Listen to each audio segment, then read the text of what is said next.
Olá pessoal, tudo bem? Seja muito bem-vindo, seja muito bem-vinda à nossa página do YouTube. Muito prazer em conhecer. Meu nome é Rodolfo Bach, eu sou professor de trabalho e processo de trabalho. No vídeo de hoje, vamos fechar a nossa série de vídeos acerca da competência material da Justiça do Trabalho. Tá? Veremos os últimos dois incisos 8 e 9, e ainda a parte de conflito de competência. Tá? Temos lá o inciso 8 do artigo 114, a execução, diz, inciso 8, do artigo 114 da Constituição, a execução de ofício das contribuições sociais previstas no artigo 95, inciso 1, a linha A e 2, e seus acréscimos legais decorrentes das sentenças que proferir. O que ele diz? Ele diz o seguinte: a contribuição previdenciária incide inicialmente sobre os salários pagos mês a mês. A Justiça do Trabalho é a segunda maior fonte arrecadatória de contribuição previdenciária no Brasil, só pede para a folha de pagamento. A contribuição previdenciária sobre os salários pagos mês a mês não é de competência da Justiça do Trabalho. Cabe à União, titular do crédito tributário, buscar após um processo administrativo fiscal, lá na Justiça Federal, a execução fiscal dessas contribuições. Por outro lado, quando o inciso 8 fala de contribuição previdenciária, ele está querendo dizer acerca das contribuições previdenciárias que incidir sobre as parcelas objeto de uma sentença trabalhista ou de um acordo trabalhista. Então, por exemplo, eu tenho uma maçã em que eu peço vínculo de emprego. Eu vou pedir anotação e baixa na carteira. Sobre as contribuições do período que eu trabalhei, sobre os salários que eu recebi, a competência dentro da Justiça do Trabalho. Mas se eu pedir, por exemplo, vou usar uma propriedade, né, uma técnica que o professor Silvio Capanema, em memória, sempre nos ensinava em sala que era assim, ele usava a caneta como exemplo. Então, por exemplo, eu vou pedir horas extras. Sobre o valor das horas extras, eu vou ter contribuição previdenciária. Ou seja, a Justiça do Trabalho tem competência para determinar o recolhimento da contribuição previdenciária sobre as parcelas objeto das sentenças de proferir e dos acordos que homologar. Se eu pedir horas extras, se eu pedir diferenças salariais por acúmulo de função, se eu pedir integração das gorjetas na remuneração, que é uma parcela remuneratória, sobre todos os pedidos vão incidir contribuição previdenciária.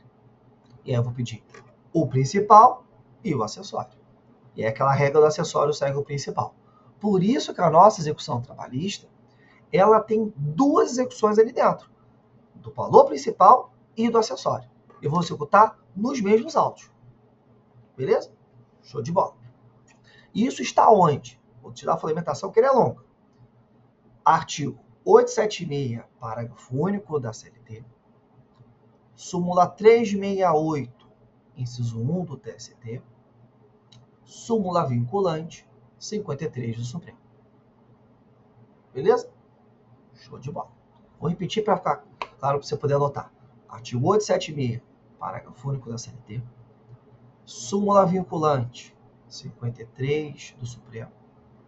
E súmula 368, item 1 do TST. Vamos ao inciso 9. Diz o inciso 9. Outras controvérsias decorrentes da relação de trabalho na forma da lei. O que é isso, Rodolfo? Aqui é o seguinte. Aqui são outras controvérsias que decorrem da relação de trabalho. Primeira controvérsia, súmula 736 do Supremo Tribunal Federal. Questões atinentes a meio ambiente de trabalho são de competência da Justiça do Trabalho.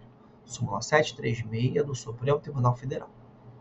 Questões de meio ambiente de trabalho são de competência da Justiça do Trabalho. Temos ainda duas súmulas, 300 e 389 do TST. Súmula 300 fala do abono do PIS. O trabalhador não teve a carteira assinada. Ele vai pleitear em juízo reconhecimento do vínculo. Se ele não teve a carteira assinada, ele, dependendo do salário dele, teria direito a receber um abono do PIS. Porém, não recebeu. Ele pode pleitear a indenização substitutiva ao abono do PIS. E temos ainda a súmula 389 do TST, que trata acerca da competência para processar e julgar o pedido de seguro-desemprego. Como é que eu posso pleitear em juízo? Que a empresa seja condenada a entregar as guias de seguro-desemprego ou uma indenização equivalente aos valores do seguro-desemprego que não foram percebidos pelo trabalhador. É a súmula 389 do TST. Beleza? Especialmente o seu item 1, que trata da competência. Então, eu vou pedir a entrega das guias ou indenização equivalente. Súmula 389, item 1 do TST. Beleza? Show de bola. Vamos seguir aqui a vida. Visto isso, vamos na sequência analisar o conflito de competência. O que é conflito de competência? O conflito de competência é quando dois juízos se entendem competentes ou incompetentes. Está no artigo 66, inciso 1 e 2 do CPC. No conflito positivo, dois juízes se entendem competentes. No conflito negativo, dois juízes se entendem incompetentes. Tá? Na resolução de conflito de competência, na Justiça do Trabalho, funciona assim. Vou utilizar as regras da CLT e as regras da Constituição. Artigo 102, inciso 1, a linha O, e artigo 105, inciso 1, a linha D. Tratam da competência do STJ e do Supremo para apreciar esse conflito. Lembrando que não há conflito de competência entre órgão hierarquicamente superior a órgão hierarquicamente inferior. Então, por exemplo, se o TST conflitar com uma vara do trabalho, o TST manda, a vara do trabalho obedece. O primeiro conflito de competência que nós vamos apreciar, quanto à tipologia, é conflito entre varas. Por exemplo, uma vara do trabalho do Rio com uma vara do trabalho de São Paulo. Então, tem uma vara do Rio, vara de São Paulo. Quem é que vai julgar? O TST, porque são varas de tribunais distintos. Agora, se fossem duas varas do mesmo tribunal regional, quem vai apreciar é o próprio tribunal regional, especialmente no seu órgão especial ou pleno, depende do tamanho do tribunal. Se for agora uma vara estadual com uma vara do trabalho, ou vara federal com vara do trabalho, seria o STJ. Artigo 105, inciso 1, a linha D. No entanto, nós vimos aqui a possibilidade de uma vara do trabalho excepcionalmente julgar matéria trabalhista, caso na localidade não haja vara do trabalho. Aí, neste caso, o que irá acontecer? Se essa vara do trabalho atuar como se fosse com essa vara estadual, atuar como se fosse uma vara do trabalho, que a gente chama de competência residual do juiz estadual. Esse juiz estadual, atuando com competência residual, para fins de conflito de competência, eu vou encará-lo como se fosse um juiz do trabalho.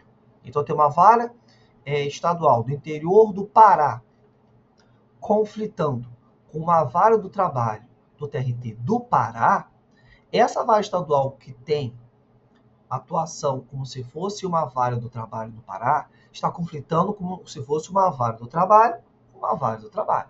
Então, essa vara estadual, para fins de conflito de competência, será interpretada como se fosse uma vara do trabalho.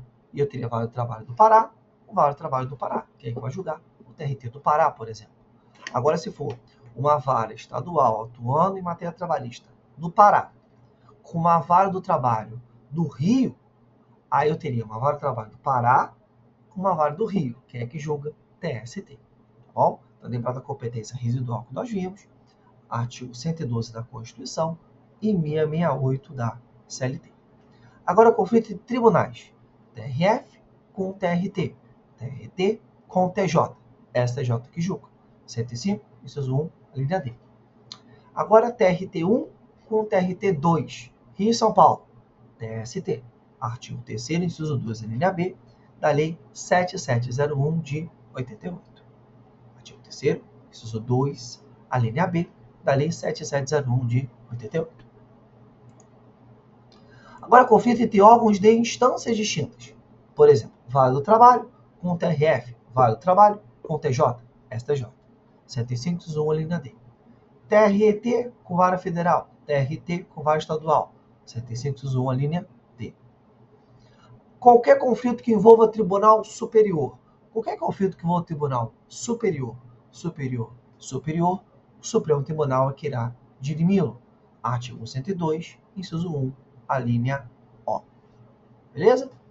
Show de bola. Ficou um pouquinho mais tenso esse vídeo, mas com isso a gente fecha a competência material deste seu trabalho. Agradecendo você que está acompanhando os vídeos, seguindo o nosso canal. Se você não está conhecendo a gente agora, muito obrigado. Curtiu? Dá aquela curtida aqui embaixo, manda para os amigos, dá aquele joinha, comenta, tá? que isso ajuda a divulgar ainda mais os nossos vídeos. Ficou um pouquinho longo esse vídeo, eu peço desculpas para você, mas queria fechar essa nossa série de vídeos sobre competência material. Espero que você tenha gostado do vídeo, assim como desejo que você estude e veja os outros vídeos do nosso canal. Tem muita coisa boa, tem muita coisa de processo de trabalho já gravado, tá bom? Muito obrigado e até a próxima. Um grande abraço.